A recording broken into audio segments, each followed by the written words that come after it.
لله رب العالمين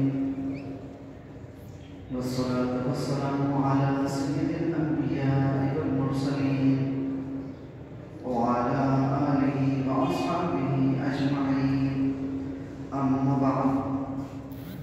فأعوذ بالله من الشيطان الرجيم بسم الله الرحمن الرحيم إنما وليكم الله ورسوله والذين آمنوا الذين يقيمون الصلاة ويؤتون الزكاة وهم راكعون صدق الله العظيم. مولانا صل وسلم دائما أبدا على حبيبك خير الخلق كلهم ثم رضا عن أبي بكر وعن عمر وعن علي وعن عثمان ذي الكرم. يا رب صل وسلم دائما أبدا على حبيبك خير الخلق كلهم يا صاحب الجمال ويا سيد البشر من وجهك المنير لقد نبر القمر لا يمكن ثناؤه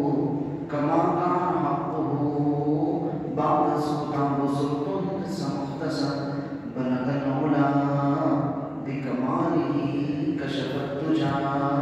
بجماله حسنت جميع خصاله صلوا عليه وآله.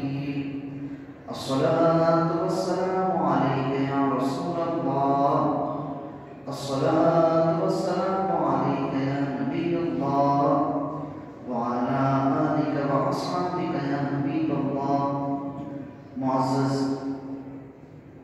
سامعین حاضرین، اللہ تبارک و تعالیٰ کی بارگاہ میں دعا ہے اللہ تعالیٰ آج کی اس بابرکت دن کی ہماری اس حاضری کو اپنی پاک بارگاہ میں شرف قبولیت عطا فرمائے. اللہ تبارک و تعالیٰ نے سرزمین عرب میں خاندان بنو ہاشم کو اور خاندان بنو ہاشم نے جو ہے اس کو قریش کے تمام قبائل پر جو ہے وہ فوقیت عطا فرمائی تھی. عظمت اور بزرگی تمام قریش کا قبائل میں جس کو حاصل تھی وہ خاندان بنو ہاشم کو تھی. اسی باوقار خاندان میں حضرت علی کرم اللہ وجہ الکریم خلیفہ چاروں اعلان نبوت سے 10 سال پہلے پیدا ہوئے اور صحیح روایات کے مطابق جو اہل سنت کا جمہور کا ہے کہ آپ کے والد گرامی اسلام نہیں لائے تھے، تاہم ہمیشہ ہر وقت ہر لمحے رسول اللہ صلی اللہ علیہ وسلم کی حفاظت اور ہر موقع پر آپ کی حمایت کے لیے کوشاں رہتے تھے. اور حضرت علی رضی اللہ تعالیٰ عنہ کی والدہ فاطمہ بنت اسد مسلمان ہو گئی اور مستند روایت کے مطابق مکے سے ہجرت کر کے مدینہ المنورہ تشریف لے. اور جب حضرت علی رضی اللہ تعالیٰ عنہ کی والدہ فاطمہ بنت اسد کا وصال ہوا تو آپ صلی اللہ علیہ وسلم نے اپنی قمیص سے ان کا کفن بنایا اور قبر میں آپ صلی اللہ علیہ وسلم خود لیٹ کر اس کو قبر کو برکت عطا فرمائے اور دفن کے بعد آپ صلی اللہ علیہ وسلم نے دعا فرمائی کہ اللہ فاطمہ بنت اسد کی مغفرت فرما دے، ان کی قبر کو کشادہ کر اپنے نبی اور تمام پہلے نبیوں کے وسیلے سے. یہ آپ صلی اللہ علیہ وسلم جو رشتے میں رسول اللہ صلی اللہ علیہ وسلم کی چچی بھی تھی، حضرت علی کرم اللہ وجہ کریم کی تربیت پرورش رسول اللہ صلی اللہ علیہ وسلم کے گھر میں ہوئی، کیونکہ حضرت علی رضی اللہ تعالیٰ عنہ کے والد ابو طالب کثیر العیال تھے، اور ابو طالب رسول اللہ صلی اللہ علیہ وسلم کے سگے چچا تھے، اور ہر وقت رسول اللہ صلی اللہ علیہ وسلم کی حمایت حفاظت کے لیے کوشاں ہیں، تو کثیر العیال تھے، اور چونکہ حضرت عبد المطلب رضی اللہ تعالیٰ عنہ کے وصال کے بعد رسول اللہ صلی اللہ علیہ وسلم کی پرورش ابو طالب نے کی، تو یہ بھی تھا۔ اور روایتوں میں یہ آتا ہے کہ جب رسول اللہ صلی اللہ علیہ وسلم دسترخوان پر موجود ہوتے تو حضرت ابو طالب کے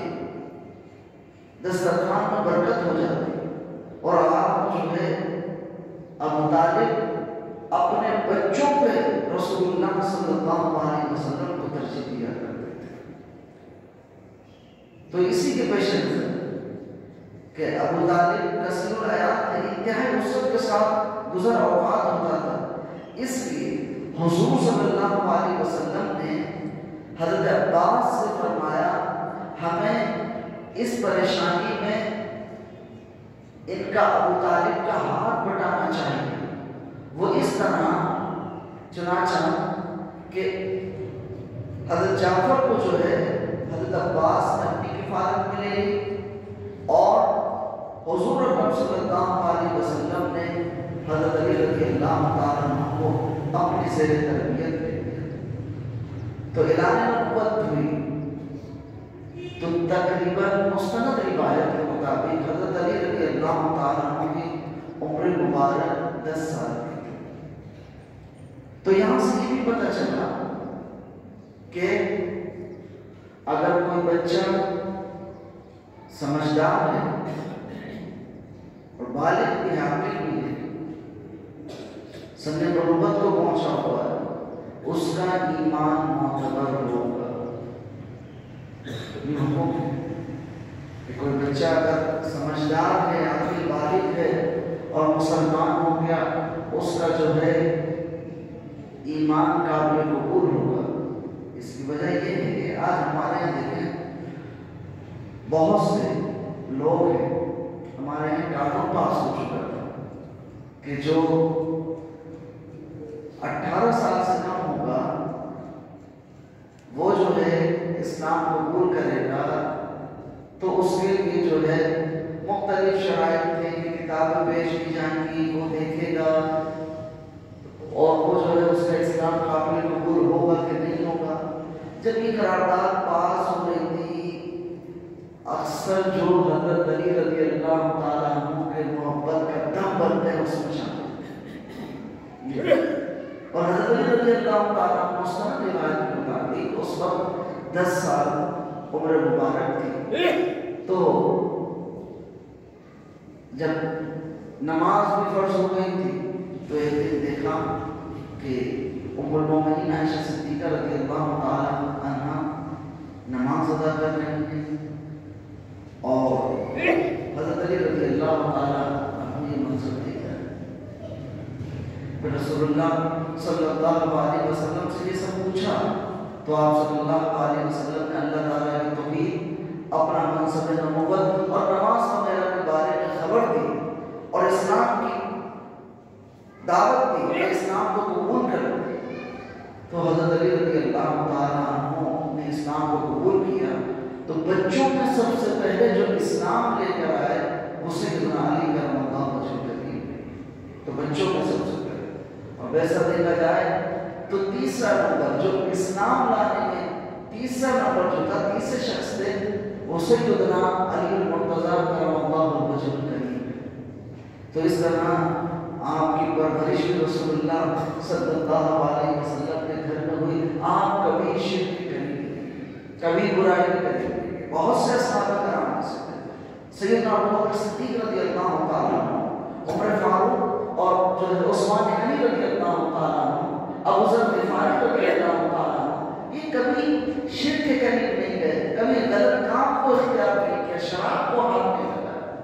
اور حضرت علی رضی اللہ تعالیٰ عنہ بھی انہی میں سے، کیونکہ آپ کی تربیت اتنی خاص جگہ خود رسول اللہ صلی اللہ علیہ وسلم کے زیر تربیت ہوئی. یہ حضرت علی کرم اللہ وجہ کریم کے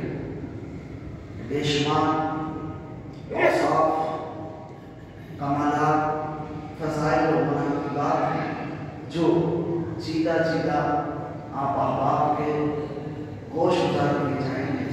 انہیں میں سے ایک کمال، ایک اوصاف یہ بھی ہے کہ ایک مرتبہ ایک موقع پر آپ صلی اللہ علیہ وسلم آرام فرما رہے تھے تو حضرت علی کرم اللہ وجہ کریم نے جو ہے اپنے گود میں رسول اللہ صلی اللہ علیہ وسلم کا سر مبارک لے لیا، اور اس کو امام طحاوی نے اسماء بنت عمیس کے واسطے سے 200 نقل سے روایت کیا ہے. اور امام جلال الدین سیوطی علیہ الرحمٰن، شہاب الدین خفازی علیہ الرحمٰن، ابن عابدین اللہ علی قاری، امام سخاوی، شاہ عبدالحق محدث دہلوی، اکابرین نے تینوں امت میں ملت نے جو ہے اس کو صحیح قرار دیا. آپ صلی اللہ علیہ وسلم آرام فرما رہے ہیں تو حضور پرموٹ صلی اللہ علیہ وسلم کا سر مبارک سیدنا علی مرتضیٰ رضی اللہ تعالیٰ عنہ نے اپنے گود میں لیا، اور حضور صلی اللہ علیہ وسلم کا جو ہے وحی کے نزول کی کیفیت سے تعریف، یہ کیفیت کے رسول اللہ صلی اللہ علیہ وسلم کی. اور سیدنا علی کرم اللہ وجہ کریم نے نماز اثر ادا نہیں کی یہاں تک کہ سورج غروب ہو گیا. سرور دو عالم صلی اللہ علیہ وسلم نے جب چشمہ مبارک کھولی، حضرت علی مرتضیٰ رضی اللہ تعالیٰ عنہ سے پوچھا، اے علی کیا تم نے نماز اثر ادا کی؟ حضرت علی کرم اللہ وجہ کریم نے عرض کی کہ میں نے جو ہے ابھی نماز ادا نہیں کی. تو آپ صلی اللہ علیہ وسلم نے بارگاہ الہی میں التجا کی، اے اللہ، علی تیری اور تیرے رسول صلی اللہ علیہ وسلم کی اطاعت میں مصروف تھا. وہی سی کیفیت تھی، وہی کی کیفیت تھی. آپ صلی اللہ علیہ وسلم نے سر مبارک آپ صلی اللہ علیہ وسلم کا حضرت علی رضی اللہ تعالیٰ عنہ کی گود میں تھا، اور اس وقت حضرت علی کرم اللہ وجہ کریم کی جو ہے نماز اثر نکل کے سورج غروب ہو گیا. آپ صلی اللہ علیہ وسلم نے دریافت کیا، رسول اللہ صلی اللہ علیہ وسلم میں نے نہیں پڑھی. پھر رسول اللہ صلی اللہ علیہ وسلم نے بارگاہ الہی میں التجا کی، اے اللہ، علی تیری اور تیرے رسول صلی اللہ علیہ وسلم کی اطاعت میں مصروف تھا، اور سورج ڈوب گیا ہے، اے اللہ تو اسے لوٹا دے تاکہ وہ نماز ادا کر سکے. اب یہاں پہ ذرا غور کیجیے گا کہ رسول اللہ صلی اللہ علیہ وسلم کی اطاعت میں اور رسول اللہ صلی اللہ علیہ وسلم التجا کیا کر رہے ہیں، اے اللہ، علی تیرے اور تیرے رسول صلی اللہ علیہ وسلم کی اطاعت. اس سے رسول اللہ صلی اللہ علیہ وسلم کا مقام بھی پتہ چلتا ہے. تو اس دوران سورج جب غروب ہو گیا تو التجا کے رسول اللہ صلی اللہ علیہ وسلم نے ڈوبے ہوئے سورج کو لوٹا دے تاکہ علی نماز ادا کر سکے. حضرت اسماء کہتی ہیں کہ میں نے خود سورج کو ڈوبتے ہوئے دیکھا تھا، پھر میں نے دیکھا غروب ہونے کے بعد طلوع ہو گیا. اور یہ واقعہ جو ہے خیبر سے واپسی کے وقت الصبا کے میں پیش آیا اور میں یہ روایت سے کہا. اب یہ دیکھیے عصر کی نماز نکل گئی تھی، سورج غروب ہو گیا تھا، اور جو ہے پھر سورج نکلا حضرت علی رضی اللہ تعالیٰ عنہ نے جو ہے نماز اثر ادا فرمائی۔ یہاں سے ایک اہم بات پتہ چل گئی، اور یہ بات ہمیں اپنے پلوں سے باندھ لینی چاہیے۔ آج حب علی کا دم بھرتے ہیں بہت سے لوگ، لیکن دیکھیں حضرت علی کا عمل کیا تھا، حضرت علی کا عمل کیا تھا اور ان کا عمل کیا ہے۔ آج اگر حضرت علی ظہرین مغربین ظہرین کے قائل ہوتے تو ان کے نماز اثر کے لیے سورج ڈوب جانے کا کیا مطلب؟ تو پتہ چلا حضرت علی ظہرین کے قائل نہیں تھے، ہر نماز کو اس کے وقت میں ادا کیا۔ تو یہاں سے دیکھیں یہ حضرت علی رضی اللہ تعالیٰ عنہ کا عمل پتہ چل گیا کہ ظہر کو اس کے وقت میں، عصر کو اس کے وقت میں، مغرب کو اس کے وقت میں، عشاء کو اس کے وقت میں ادا کرتے تھے۔ اس طرح نہیں کرتے تھے کہ دو نمازوں کو ملا کے ایک وقت میں ادا کرتے۔ یہ حضرت علی رضی اللہ تعالیٰ عنہ کا عمل تھا جو سامنے پیش ہمارے سامنے تھا، اور اس روایت کو جو محققین نے صحیح قرار دیا ہے۔ یہ حضرت علی رضی اللہ تعالیٰ عنہ کے عصمت تھی، شان تھی کہ ان کے لیے سورج کو دوبارہ لوٹایا گیا، اور حضرت علی رضی اللہ تعالیٰ عنہ خلیفہ جہاں اللہ تبارک و تعالیٰ کے محبوب صلی اللہ علیہ وسلم سے جو نسب کا سلسلہ چلا اس کے بانی تھے، سادات کا سلسلہ چلا، حسنین کریمین کے والد گرامی اللہ تبارک و تعالیٰ نے مقرر بنتے۔ یہاں تک کہ جب خیبر کو فتح کیا جانا تھا، یہودیوں کا قلعہ تھا، اور پہلے جو ہے جنگ وغیرہ کا انداز ہر زمانے میں تبدیل ہوتا رہتا ہے۔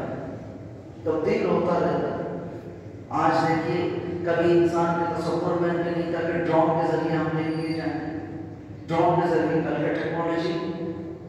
آئندہ جو آئے گی وہ اس سے بھی ہائی فائی ہے، یہ کہہ دیا گیا۔ تو ہر زمانے میں جنگ کا جدال کا طریقہ کار جدا جدا ہوتا ہے۔ اس وقت یہ ہوتا تھا کہ مبارزت کے لیے جنگ لڑنے سے پہلے چند بہادروں کو للکارا جاتا تھا، ایک دو کے درمیان مقابلہ ہوتا، اس کے بعد جنگ چھڑتی تھی۔ تو یہ طریقہ کار تھا۔ خیبر کے موقع پر جب وہاں قلعہ فتح کرنا تھا تو اس میں حضرت علی رضی اللہ تعالیٰ عنہ کو پہلی بات یہ کہ عاشق چشم تھا، فتح نہیں ہونا۔ رسول اللہ صلی اللہ علیہ وسلم نے جب طلب فرمایا جھنڈا آپ کے ہاتھ میں دینا تھا تو آپ صلی اللہ علیہ وسلم نے فرمایا یہ کیا ہے؟ عرض کیا رسول اللہ صلی اللہ علیہ وسلم آنکھ دکھنی ہے، آنکھ دکھ رہی، پٹی بندی ہے۔ آپ صلی اللہ علیہ وسلم نے اس میں اپنا لوا میں پانی لگایا اور آنکھیں حضرت علی کرم اللہ وجہ کرے کہ ٹھیک ہو۔ پھر گئے وہاں پر پہلوان، ایک پہلوان آیا، اس نے جو ہے مبارزت کی، اس کو حضرت علی رضی اللہ تعالیٰ عنہ واسطے میں جہنم کیا۔ آخر میں جو ہے مرحب آیا، اور مرحب بڑے، یہ پہلوان تھا، اس کو کبھی شکست نہیں ہوئی تھی، اور وہ آیا بڑے زور و شور کے ساتھ کہتے ہوئے کہ خیبر کے طرف دیوار جانتے ہیں کہ میرا نام مرحب ہے، اور اگر مجھ سے شیر ٹکرا جاتا ہے تو میرا جوش اور بڑھ جاتا ہے۔ حضرت علی رضی اللہ تعالیٰ نے فرمایا کہ میری ماں نے میرا نام حیدر رکھا ہے، شیر رکھا ہے، اور میں جنگل کے خوفوار شیر کی مانند ہو جاتا ہوں، اور اس کو بڑا ناز تھا، کبھی اس کو زندگی میں شکست نہیں ہوئی۔ ایک دو بار میں حضرت علی رضی اللہ تعالیٰ عنہ نے اس کو شکست دی اور واسطے میں جہنم کر دیا۔ اور اس وقت خیبر کا قلعہ جو تھا، اس کا دروازہ جو تھا، وہ دروازہ کئی آدمی مل کے اٹھا کرتے۔ حضرت علی رضی اللہ تعالیٰ عنہ نے تنہ اپنے ایک بازو سے اس کو اٹھایا،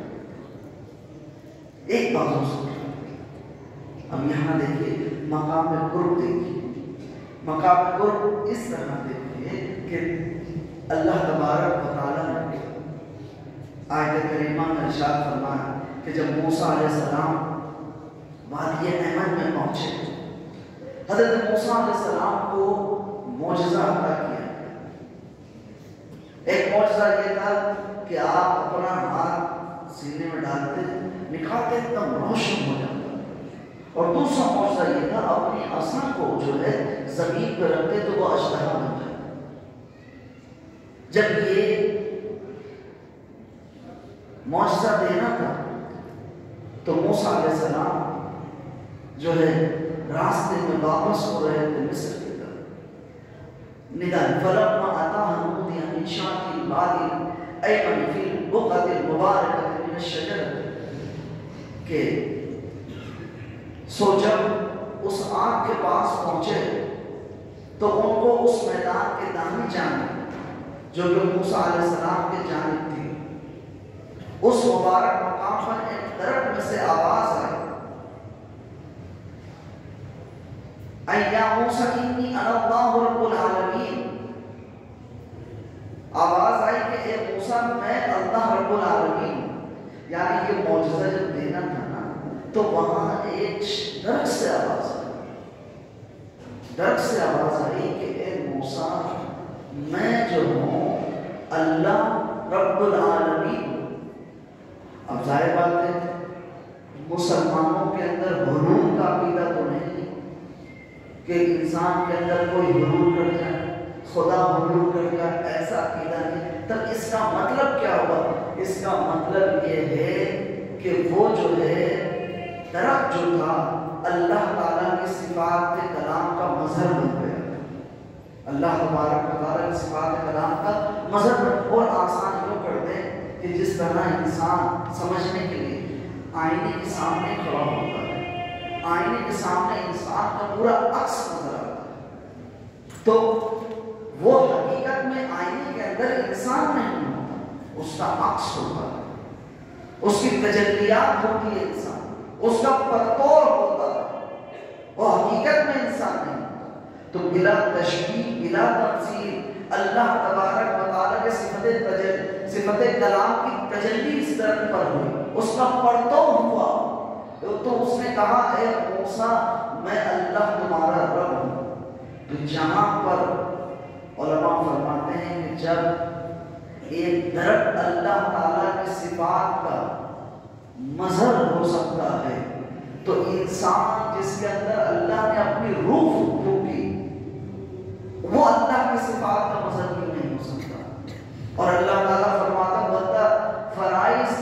کے بعد نوافل ادا کرتے کرتے مجھ سے اتنا قریب ہو جاتا ہے، میں اس کی آنکھ بن جاتا ہوں جس سے وہ دیکھتا ہے، میں اس کے کان بن جاتا ہوں جس سے وہ سنتا ہے،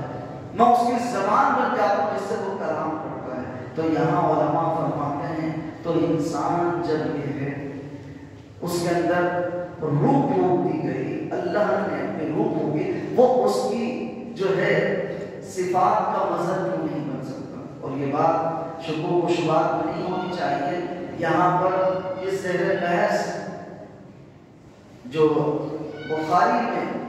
شرح حدیث آئی ہے، اس کی شرح میں انور شاہ کشمیری صاحب نے یہ لکھا ہے کہ جب درخت سے میں اللہ کی آواز آ سکتی ہے تو نفلی عبادت کرنے والے کا کیا حال ہوگا؟ وہ اللہ تعالیٰ کے سمع و بصر کا مظہر نہ ہو سکے؟ تو اب اس حدیث کی روشنی میں جو امام فخر الدین رازی علیہ رحمہ حضرت علی کرم اللہ وجہ الکریم کے اس واقعے کو بیان فرمایا، اسی لیے کہ جب ایک درخت اللہ کی صفات کا مظہر بن سکتا ہے اور انسان عبادات ریاضات کر کے اتنا اللہ کا قرب حاصل کر لیتا ہے، اس کی صفات کا مظہر بن سکتا ہے، تو فرمایا اس لیے حضرت علی کرم اللہ وجہ الکریم جو کہ رسول اللہ صلی اللہ علیہ وسلم کے خاص فیضان یافتہ تھے، رسول اللہ صلی اللہ علیہ وسلم کا خاص قرب حاصل تھا، وہ بھی جو ہے خیبر کے موقع پر اللہ تبارک و تعالیٰ کی صفات کا مظہر بن رہے تھے، یہاں تک کہ ان کی جسمانی قوت، ان کی جسمانی قوت نہیں رہی بلکہ روحانی قوت تھی. وہ جو انہوں نے خیبر کا دروازہ اکھاڑا تھا وہ اپنی جسمانی قوت سے نہیں اللہ تبارک و تعالیٰ کی عطا کردہ روحانی قوت سے اکھاڑا. یہ ہے وہ مقام حضرت علی کرم اللہ وجہ الکریم کا. تو اللہ تبارک و تعالیٰ نے ظاہر بات ہے یہ مقام و مرتبہ جو دیا ہے رسول اللہ صلی اللہ علیہ وسلم کی صحبت سے عطا کیا ہے, آپ صلی اللہ علیہ وسلم کے سنگت سے عطا کیا. یہ بات یاد رکھیے گا, یہ بات یاد رکھیے گا, صحابی عمل سے نہیں بنتا, اس پہ خاص صحبت ہے رسول اللہ صلی اللہ علیہ وسلم کی. وہ مقام وہ صحبت ہے اس کو اس مقام و مرتبے کو پہنچانا. اس لیے اگر کسی کی عمر 1000 سال 2000 سال بھی ہو جائے اور وہ کوئی لمحہ اس کا عبادت سے فارغ نہ ہو, اس کا اس کی 2000 یا 1000 سال کی عبادت صحابی کی ایک لمحہ کی عبادت کا مقابلہ نہیں کر سکتی, کیونکہ وہ مقام صحابیت کا رسول اللہ صلی اللہ علیہ وسلم کی صحبت وہ سنت سے ہے. وہ صحبت و سنت سوائے صحابی کی کسی اور کو نہیں کر سکتی. اس لیے کوئی صحابہ کے برابر نہیں ہو سکتا جو مقام صحابیت ہے, اور اس مقام صحابیت میں جو اعلیٰ ترین درجہ حاصل ہے وہ خلفائے راشدین کو حاصل ہے. اور خلفائے راشدین میں سیدنا علی المرتضیٰ مشکل کشا مولا کائنات رضی اللہ تعالی